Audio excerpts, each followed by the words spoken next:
ഇന്നത്തെ റെസിപ്പി ഓണം സ്പെഷ്യലായിട്ടുള്ള ഇഞ്ചിക്കറിയാണ് തയ്യാറാക്കാൻ പോകുന്നത്. അപ്പോൾ നമുക്ക് എങ്ങനെയാണ് തയ്യാറാക്കുന്നതെന്ന് നോക്കാം. ഞാനിവിടെ ഒരു 4 വലിയ ഇഞ്ചിയാണ് എടുത്തിരിക്കുന്നത്. അത് നന്നായിട്ട് വൃത്തിയാക്കി ചെറിയ കഷ്ണങ്ങളാക്കി അരിഞ്ഞു വെച്ചിട്ടുണ്ട്.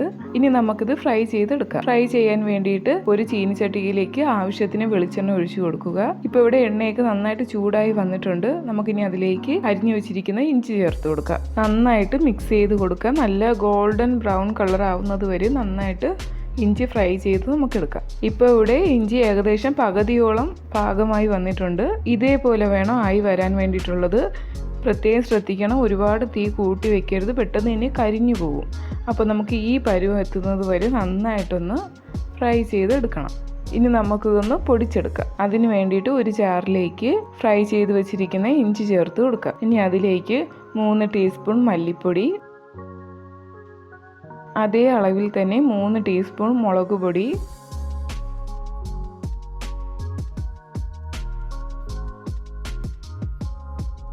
1/4 ടേബിൾ സ്പൂൺ മഞ്ഞൾപ്പൊടി, അതുപോലെ 1/4 ടേബിൾ സ്പൂൺ കായം, 1/4 ടേബിൾ സ്പൂൺ ഉലുവ എന്നിവ ചേർത്ത് കൊടുത്ത് നന്നായിട്ട് നമുക്കിതൊന്ന് പൊടിച്ചെടുക്കാം. വെള്ളമൊന്നും ഒഴിക്കേണ്ട ആവശ്യമില്ല. നന്നായിട്ട് തന്നെ പൊടിച്ചെടുക്കാം. ഇതുപോലെ പൊടിച്ചെടുക്കുക. ഇനി നമുക്ക് ഒരു ചീനിച്ചട്ടി വെച്ച് കൊടുക്കാം. അതിലേക്ക് ഇഞ്ചി ഫ്രൈ ചെയ്ത് വെച്ചിരിക്കുന്ന എണ്ണ തന്നെ നമുക്ക് ഒഴിച്ചു കൊടുക്കാം. വേറെ എണ്ണയൊന്നും എടുക്കേണ്ട ആവശ്യമില്ല. അതിലേക്ക് നമുക്ക് ആവശ്യത്തിന് കടുക് ഇട്ട് കൊടുക്കാം. അതിലേക്ക് 2 ചെറിയ ഉള്ളി അരിഞ്ഞതും കൂടി ഇട്ട് നന്നായിട്ടൊന്ന് ഫ്രൈ ചെയ്യാം. അതിലേക്ക് 2 വറ്റൽമുളക്, ആവശ്യത്തിന് കറിവേപ്പില ഇട്ട് കൊടുക്കുക. ഇനി നമുക്ക് പൊടിച്ചു വെച്ചിരിക്കുന്ന മിക്സിലേക്ക് പുളി ചേർത്ത് കൊടുക്കുക. ഞാനിവിടെ ഒരു നാരങ്ങ വലുപ്പത്തിലുള്ള പുളിയാണ് എടുത്തിരിക്കുന്നത്. പുളി നമുക്ക് വെള്ളത്തിലേക്ക് ഇട്ട് നല്ല കുതിർത്തിട്ട് വേണം, അതിൻ്റെ നീര് മാത്രമേ ചേർത്ത് കൊടുക്കാവൂ. അതിന് നീര് ചേർത്ത് കൊടുത്ത് നന്നായിട്ടൊന്ന് മിക്സ് ചെയ്തെടുക്കുക. ഇനി നമുക്ക് ആ കടുക് വറുത്തതിലേക്ക് ഒഴിച്ചു കൊടുക്കാം. അതിലേക്ക് ഒഴിച്ച് നന്നായിട്ട് തിളപ്പിച്ചെടുക്കണം. നന്നായിട്ട് തിളച്ച് നല്ല കുറുകി വരണം.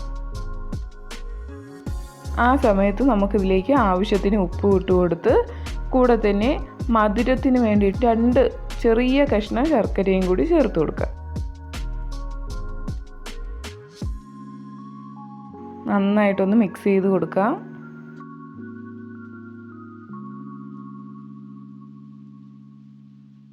ശർക്കരയൊക്കെ നന്നായിട്ട് അലിഞ്ഞു വന്നിട്ടുണ്ട്. അപ്പോൾ എല്ലാവരും തീർച്ചയായിട്ടും തയ്യാറാക്കി നോക്കണം. ഇവിടെ ഇഞ്ചിക്കറി റെഡി ആയിട്ടുണ്ട്.